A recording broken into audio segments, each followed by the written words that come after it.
we have a set of computations, a really large set of computations that we want to squeeze down into one computation on Ethereum that says, hey, all of these computations, let's say it's 100 computations, all of these computations are valid.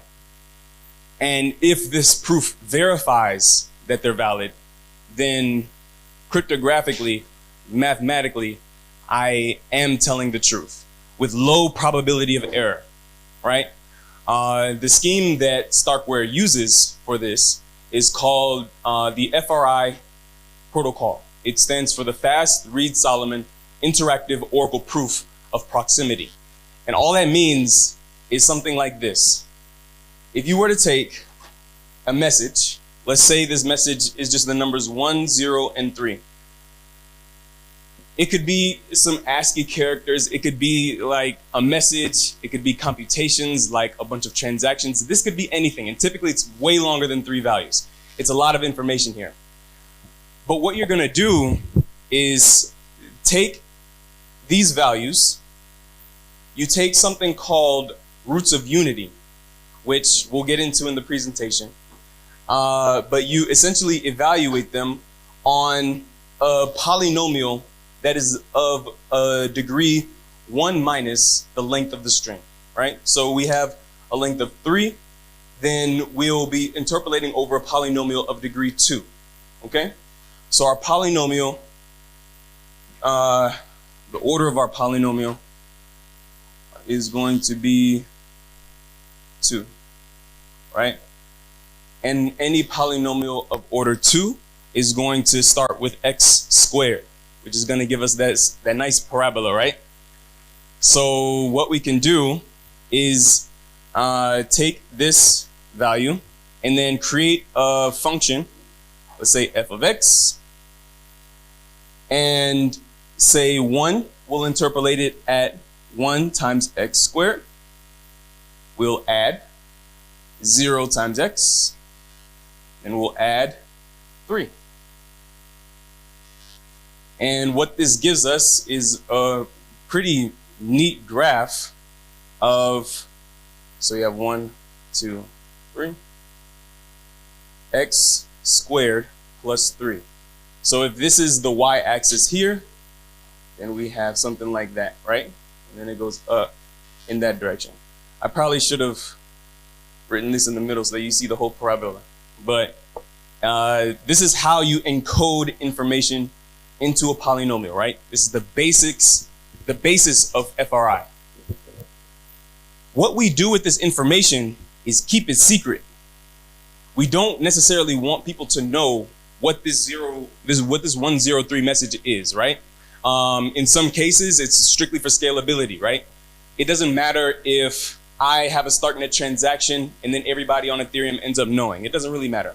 But let's say you were to do something like build a protocol that scans somebody's driver's license, scans somebody's ID, encodes that information into an array of finite field elements, and then you want to prove to somebody that you're above 21 without showing what your ID information has. You don't want to show them your address. You don't want to show them anything. You want to hide a lot of this information. How do you do it? We have this polynomial here, and what the Stark protocol does is it takes this value, creates the polynomial, and then it takes a set of evaluations on this polynomial, right? So on this x-axis, remember that word roots of unity here. And please feel free to interrupt me. Like if something's going over your head, like be like, yo, Lance, stop. I actually didn't even introduce myself. Like we're just getting straight into this. By the way, I'm Lance. I'm from the US. I love Lagos. I've been here for a month. It's my first time in Nigeria. Y'all are the most amazing people. I've been working on ZK for about 1.5 years now. I've written circuits in like Halo 2, Noir, Plonky 3. I just love this stuff. I do it in my spare time. I'm not a cryptographer, but I know enough about it to just give the basics. Like it's nothing too deep, right?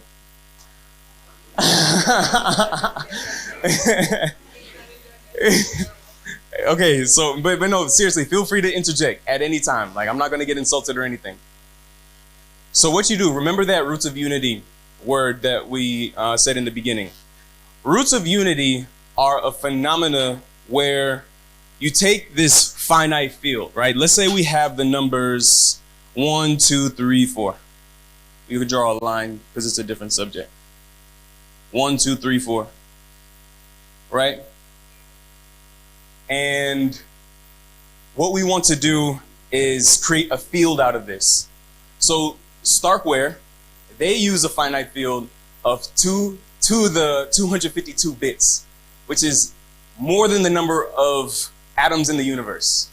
Aztec, they use a field of 2 to the 254 bits, which is, again, is a massive number. It's not even really comprehensible. So Plonky 3, okay, now, if you talk about Stu, so Stone uses 252 bits, but Stu has the capability of using 31 bits, and it's much more efficient, right? But there are these different field sizes that you have to use in cryptography because they're really useful for hiding information. So let's say we have 1, 2, 3, 4. This is our field, right? How would we, I want to ask y'all something. How would we encode the number 5 in this field? What does 5 look like? Who said 1? Who said 1? Yeah. So basically it just wraps back around, right? So 5 encodes to 1, and then 6 encodes to 2, and so on, right? You could go all the way into infinity, and it will keep wrapping. Okay? The thing about roots of unity is that the roots of unity are all of these numbers.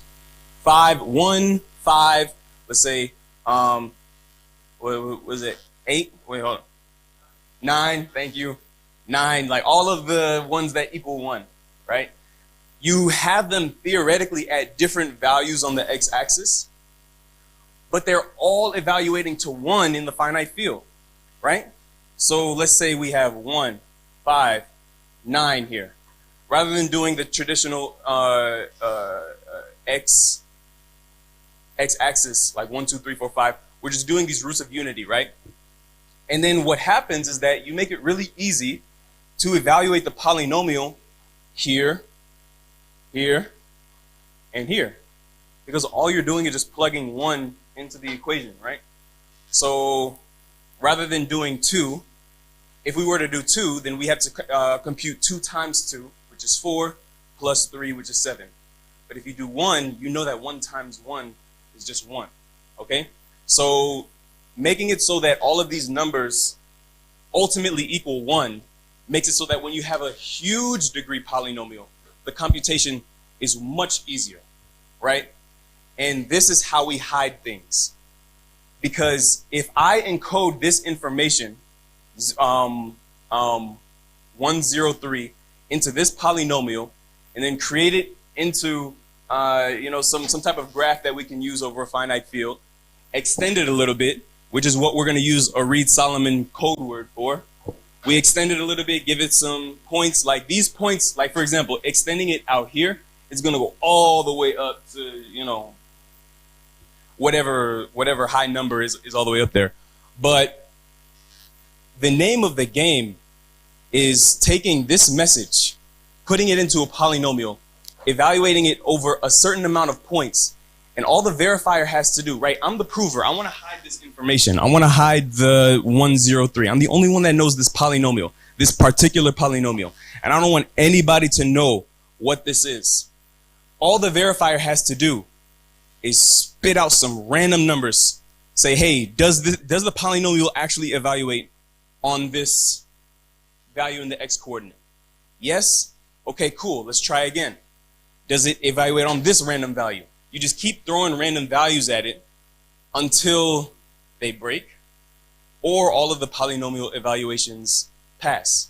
And you can say with high probability that this prover in general knows a polynomial that follows certain constraints that is actually a polynomial and is not some type of, am I allowed to use profanity? No. No. No profanity. If I get one no, it's a no. All right. So some type of bull crap. and like I'm not spitting you bull crap. Like I'm actually giving you a real polynomial. During the presentation, we are having some technical difficulties. But during the presentation, I want to dive into particularly how you enforce constraints on these polynomials and just the overall process of generating a proof, a succinct proof of a computation, right? Because you can think of this M message as a computational trace. Let's say, for example, most of these are multidimensional, right? So rather than M, you have capital M, which represents some registers and their values, right? So let's say register 1 during this stage of the computation. So like computer architecture 101, right? How computers work is you have this thing called a stack pointer that points to where you are in a program, and every line of code, it's changing the state. It's updating the program, right? So as you do these jumps from step 1 to step 2, you add, you multiply, you subtract, you just do lots of things in order. You're encoding that information into a matrix like this. So you do something like in register 1, let's say we want to create an adder, right? Register 1 is addend 1, register 2 is addend 2, register 3 is the sum. So we're going to create register 1, 2, 3. The adder, the addend 1 is, let's say, 2. Addend 2 is 3. Addend 3 should be 5. Let's make another one. 7, 7, 14. Let's make another one. 8, 10, 18. All right? So this is typically how it's done. It's typically not one-dimensional because that would just take a lot of information or take a huge amount of memory. But then what you do is you create so it's actually a multi-dimensional polynomial. So I promise we're not going to get into calculus or nothing like. It's just imagine this, but you have multiple kind of ways to evaluate. So like all of these would be one evaluation on that polynomial, right? So the point 1, 2, 7, 8 would be an evaluation on the polynomial. What you do, you extend it a little bit using a error correcting code. So what an error correcting code is basically, just in layman's terms, is exactly what we did right here. Is you have a polynomial that you're starting with, and all you're doing is just extending it over these next values. So you encode the information, and then you extend it. You evaluate the polynomial at more points so that the verifier essentially has a lot more security to work with. And then also, it's a cool thing about error correcting codes where if you were to take the input of a code word, and remember, we want to keep the polynomial secret, right? We want to keep this secret. But the cool thing about it is that if you take the summation of all of these values, and so like 4, 10, 28, and then 36. If you take all of these, then this is a code word as well. So it gets into retelling code words is like code theory, which is something you could study for years like in computer science. But if you just trust the fact that the verifier can know if this is a proper code word, right? So it knows that you're not getting these extra evaluation points from some bull crap. It knows that these points are on the polynomial, right? So since we still don't have the slides, let's talk about how we enforce constraints on these polynomials. Let's say we have this adder, right? We want to make sure that one value plus another value ends up with another a valid sum, right? 7 plus 7 does not equal 8. That is false. If that is something that the circuit has, the proof should not verify, right? What we're going to do is create another polynomial called a zero-fire polynomial that essentially takes our evaluations and then it applies the operations on top of them, right? So let's say we have a polynomial, or for example, actually it might be better to visualize it, right? So we have, let's say this polynomial right here for our adder, let's just say it produces this, right? I know it looks like a sign, it is probably not accurate, but let's just say, for example, the polynomial that this creates looks like this. What you want to do is create another polynomial that when you apply it to your original, the specific points at the evaluations evaluates as 0. For example, this polynomial times, let's say another, it's called a zero-fire polynomial, right? So it could look like anything, but just for visual sake, it looks like this, right? The result should evaluate to 0. So let's say this divided by this is equal to something like this. Oh shit. Oh crap. Something like this, right? So all the verifier has to do is evaluate the resulting polynomial. This is called a compositional polynomial. They just evaluate it at the appropriate points. If it doesn't equal 0, then that means your computations weren't done correctly. Now, the verifier knows what this polynomial is. It doesn't know your polynomial, but it knows that the polynomial that you're applying to your original one produced this one, right? So let's say this zero-fire polynomial is meant just for adding things together. When you apply your polynomial to the zero-fire, it should create a polynomial that doesn't evaluate to 0 on every point, but on the relevant on the relevant evaluation points. For example, this one, these two, like between these two, it evaluates to 0. So we the slides have more details, which I really would like to get into. Oh, you can't see the board. Oh, that's an issue because, hold on. If I move it like this, can you see it? Nah. If we might have to think about that. Oh, we could do that. Oh, yeah, you're right.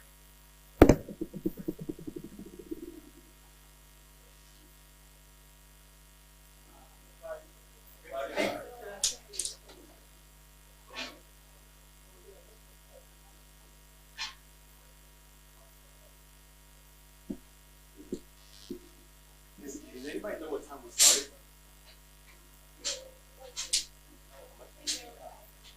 3:05? So it's been 20 minutes? All right.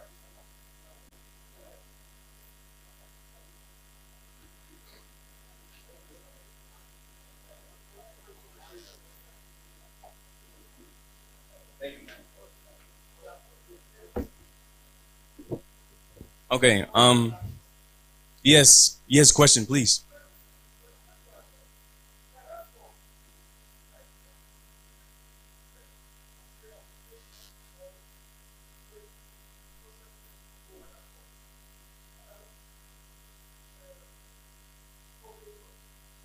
Okay, so if I get the question correctly, can this polynomial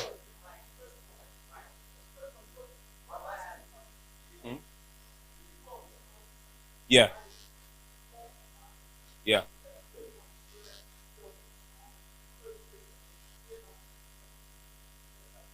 Okay, got you. This is a part of the visualization that may not be clear, right? So these aren't being evaluated at the same time. This is the only polynomial that is on this graph. This one. Okay.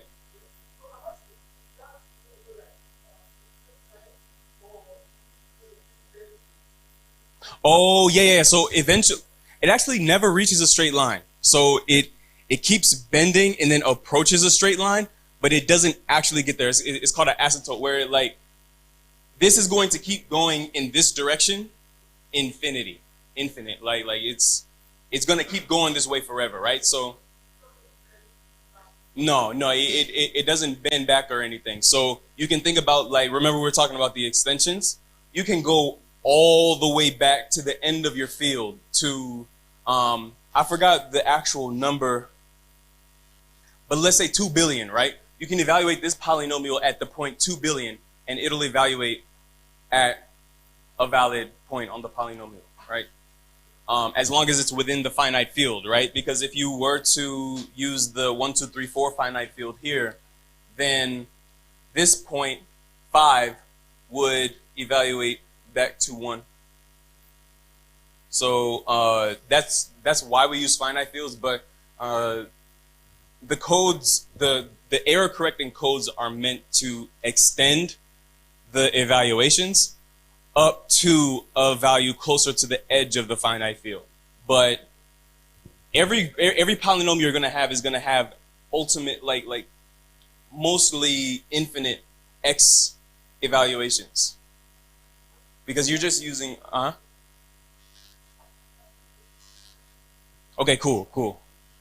Like if you were to use x cubed, it would be the same thing. It would go infinite in one direction, infinite in another. X to the 4th, x to the 5th, they all have like infinite range. Yeah, maybe not infinite over the finite field, but so are there any questions regarding just how this works, right? So we're hiding this message by hiding this polynomial, and the only thing that the verifier knows is that the polynomial evaluates to valid points on the graph, right? That's the basis of it. I'm not gonna lie, like we have 10 minutes. Yes, okay. Yeah, we'll definitely share the slides. Yeah, we'll definitely share the slides. Because I'm thinking, since we have 10 minutes, like the presentation is meant for 30 minutes. This is kind of like ad hoc, and I'm kind of thinking of what else would be important.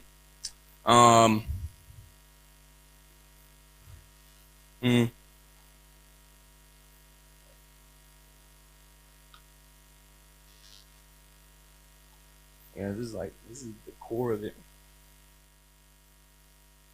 Oh, we can talk about arithmetization if you all want to.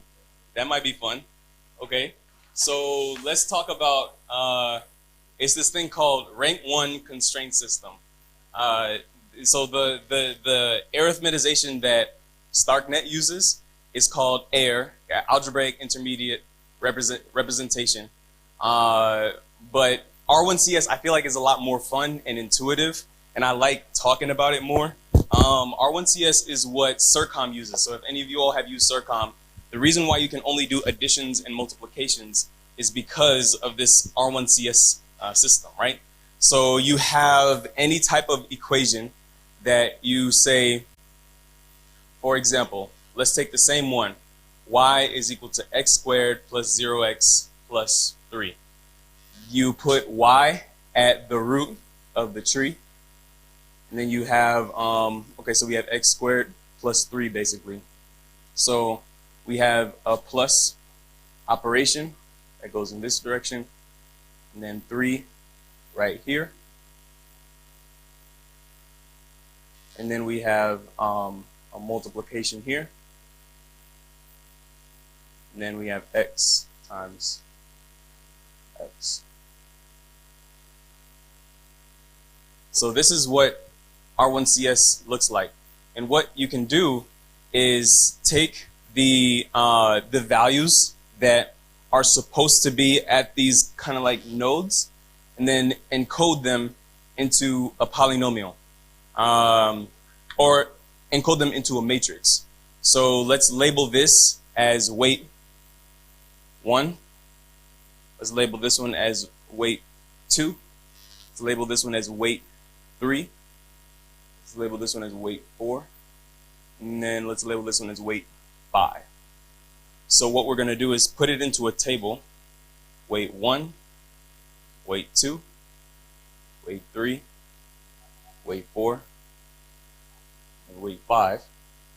And what we're doing, since these are variables, theoretically weight 4 is always going to be 3. But since these are variables, we can create the prover basically creates this table that, for example, let's say we use 2 for x, right? That means weight 1 is going to be equal to 2. Weight 2 is equal to 2 again. Weight 3 is the result of x times x. It's x squared. So it's going to be 4. Weight 4 is always going to be 3. And weight 5 is going to be the result of weight 3 plus weight 4. So 7. And then you do this on multiple points of x. And then that's kind of what you send to the verifier for your proof, right? So, for example, if the verifier were to say, hey, evaluate your polynomial at 2, then you would know that weight 5 is supposed to be 7. Easy computation. Did you have a question? Oh, no? Okay, cool. So that's how R1CS works. Air is back to that polynomial, so air is made out of the transition polynomials and the boundary polynomials, right? So what we were talking about on this slide, the difference between R1CS and air is that air is comprised of polynomials, whereas this is more so of a circuit that is created into polynomials. So this is air arithmetization, where you have your polynomial and the constraints that you apply to it aren't necessarily these gates and stuff, this addition and multiplication. It's more so how it interacts with another polynomial. So it's a little bit more complex, but it's still extremely efficient, especially for much larger computations. Because you have to think about it. This is maybe like circom, right? You have small computations on this. But if you were to do something like machine learning on a graph that can only support additions and multiplications, this would be huge. It would be infeasible to really create something like this. Like the tree would just become enormous. But polynomials have room for a lot more complexity. You can do something like 30 times x, or 30x to the 200 plus 49x to the 199, and then create like this complex polynomial that represents a more complex computation. Because all we're doing is encoding the computation into a set of evaluations, right? So that's why STARKS are a lot more efficient for really big computations. But SNARKs are, a lot better for smaller ones. So for example, you have the SP1 ZKVM, you have Cairo, the Cairo VM, you have RISC-0, which is for, it's another ZKVM. These are all written with STARKS. But when you have something like the project ZK Passport, right? They encode your passport information into one of these R1CS circuits, and then they just prove that you are a valid citizen of whatever your passport says. So for example, if you have a Nigerian passport, it would take that information, encode it into a polynomial without necessarily using constraints, because there's another thing that you can do. It's called lookup tables, which is a concept called ZK regex, where, let's say, instead of creating a polynomial, okay, hold on, let me move this. Instead of creating something like a circuit like this, you have a lookup table. You have a key and a value. And these keys and values, let's say 0 should map to 4, 1 should map to 8, 2 should map to 16, right?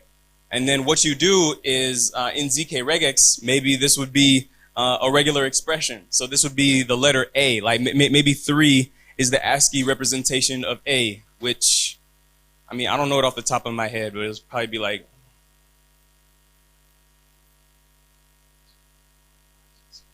something like that, right? Which is equal to the letter A. So you have this lookup table that you can encode text information into. It's a lot of ways that you can use ZK. Oh, snap. Let's get it. Oh, my goodness. All right. What time is it? Oh, okay. We're going to go through this lightning fast. All right, y'all? If something's missing, let me know. All right? Cool. So, zero knowledge cryptography. Let's skip this. So this is the basics of ZK, right? We have a Oh, snap. Yeah, okay, next slide. You skip 2. Skip 2. This one, yes. Okay, so you have a computationally strong prover and a computationally weak verifier. The weak verifier is the blockchain. And the reason why the blockchain is a weak verifier is that every computation costs money. So you need to do as little computation as possible on the blockchain. Whereas the computationally strong prover, that could be anybody. It could be an AWS instance. It could be some NVIDIA GPUs. It could be anything that can compute an astronomical amount of computations, right? This is the whole paradigm of ZK. And the reason why it didn't get popular until blockchain came out is because there weren't many use cases, right? You have, for example, cell phones are much weaker. So if you were to have, let's say, a cloud that is a computationally strong prover, trying to prove something to a mobile phone that is computationally weak, that would make sense, but, you know, it doesn't make much money. So it was like this big gap in ZK in the 90s. So then you have SNARKs and STARKS. We kind of went into that. STARKS, oh yes, next slide, please. Yeah, I'm gonna just close this joint. Okay, so we have SNARKs and STARKS. STARKS create much larger proofs. They're more expensive to verify, but they're created, lightning fast, right? It's what Starkware likes to use. Next slide. So these are the building blocks. We went over arithmetization. We went over the interactive oracle proof. We actually didn't go over the commitment scheme, which is what we actually don't have time for it. But essentially, what you do is you say, hey, how do I make sure that this prover is not lying to me and coming up with some bullcrap evaluations? What you do is you encode all of your evaluations into something called a Merkle tree, and then you give a hash of the Merkle roots. So think of it as you have a large amount of evaluations that you evaluated over. You can kind of squeeze them into one value that if it never changes, you never changed any of your evaluations. So at the beginning of the protocol, you give this root, you say, hey, I'm not going to change anything about it, right? Next slide, please. Thank you. So then FRI, the Fast Reed-Solomon Interactive Oracle Proof of Proximity, essentially takes this concept and it says, hey, I have this polynomial. I don't want you to know it, but I'll let you evaluate certain points on it to test its validity, right? And that's basically how it works. Next slide, please. So why FRI? It's the best proof system for large computations. We've gone over this. Next slide, please. So how does it work? Next slide. So the finite field, we talked about those. They have different properties. We didn't get into like the actual algebraic structure properties, but if you want to look into those, you could take a picture of the slide and like look into these. There's great YouTube content on how algebraic groups work. Next slide, please. Bro, were you trying to get that picture? Can you go back to the last slide? Sorry. The last one? Yes, the finite field.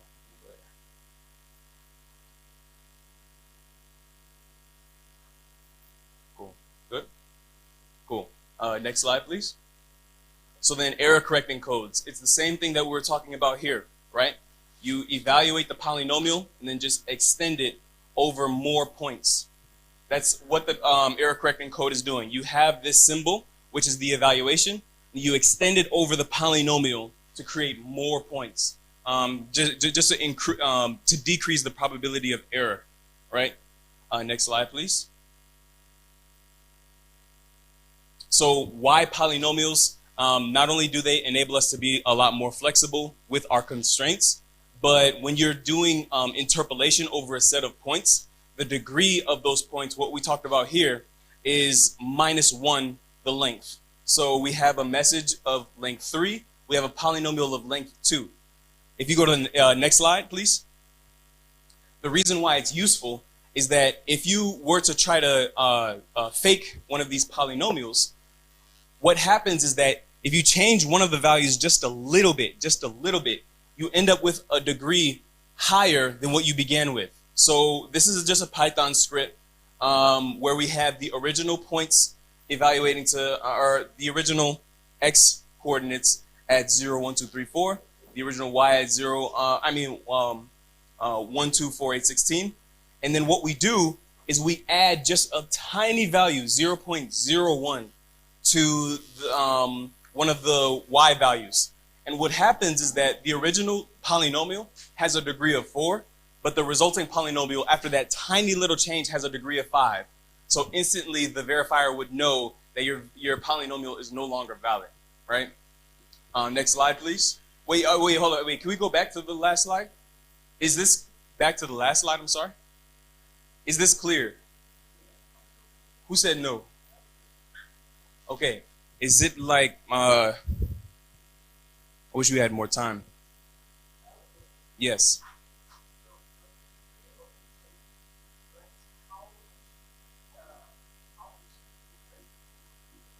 Yes, that's a really good question. So if we were to take this value, rather than adding 0.01, we added 100. Yes, because you think about it this way.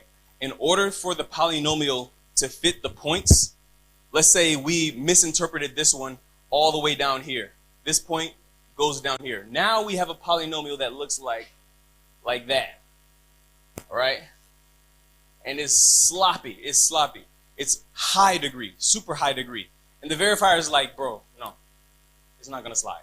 Because this polynomial has to be, under a certain degree. Does that make sense? Okay, cool. So next slide. Favorite tennis player, Serena Williams. I love looking at zero-knowledge proof protocols with the Fiat-Shamir transcript as a tennis game, right? So I'm the prover, and I want to prove to the verifier that I have a valid program. But let's say that instead of a valid program, I want to prove that I'm a good tennis player. So what the player does is just, the prover plays tennis against the verifier sees if they're a good tennis player. So if we go to the next slide, it's kind of like how the Fiat-Shamir transcript works. Next slide, please. The Fiat-Shamir transcript is those random values being sent on the polynomial, right? The verifier is trying to break this polynomial, say, what are some points that would, evaluate to an incorrect point? Next slide, please. But sometimes the verifier is lazy. They just want to watch the game, be calm. If you go to the next slide, that's why we have a proof string where you have this Fiat-Shamir transcript where you take the process of evaluating the proofs, hash them, generate randomness, and then create evaluations from those, from that randomness. And then you just send a really small proof in the end. Y'all, unfortunately, I'm past time. What was that? We can continue? Okay, we can continue? Okay, cool. All right, so the importance of the Fiat, yes, sir.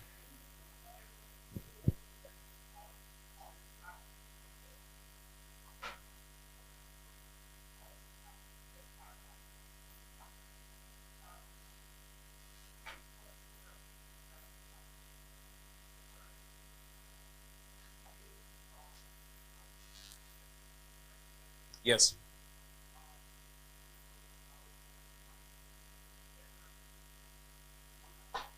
Yep.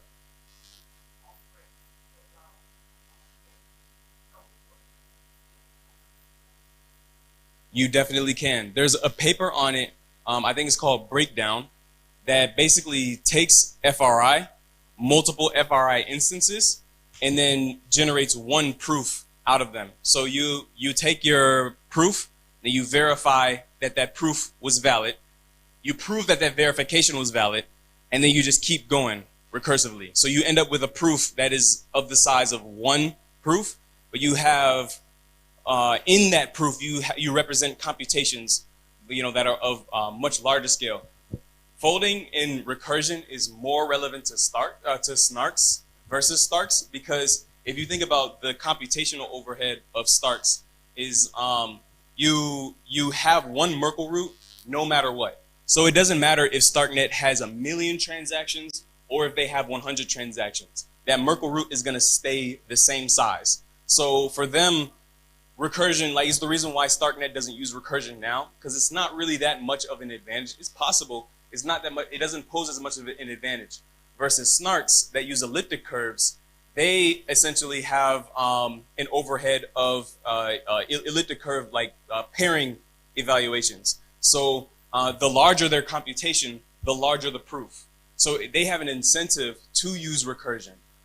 It's like papers like Nova. I would, like, if I were you, if you're interested in recursion, yes. Yes, yeah, for sure.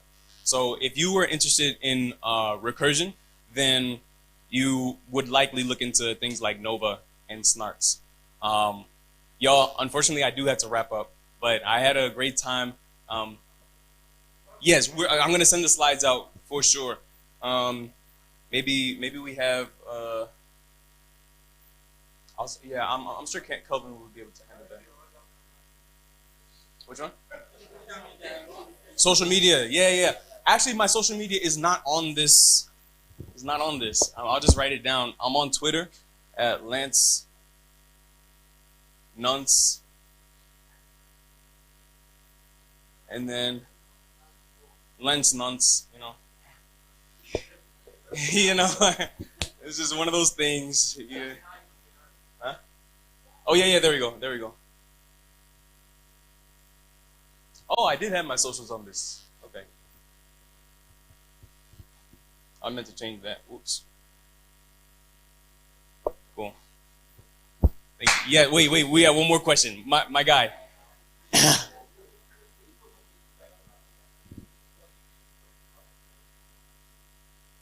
Yeah, let's do it. Yeah. Might as well. Post it on YouTube or something. Put it in the community. Yeah, that would make sense. Yeah.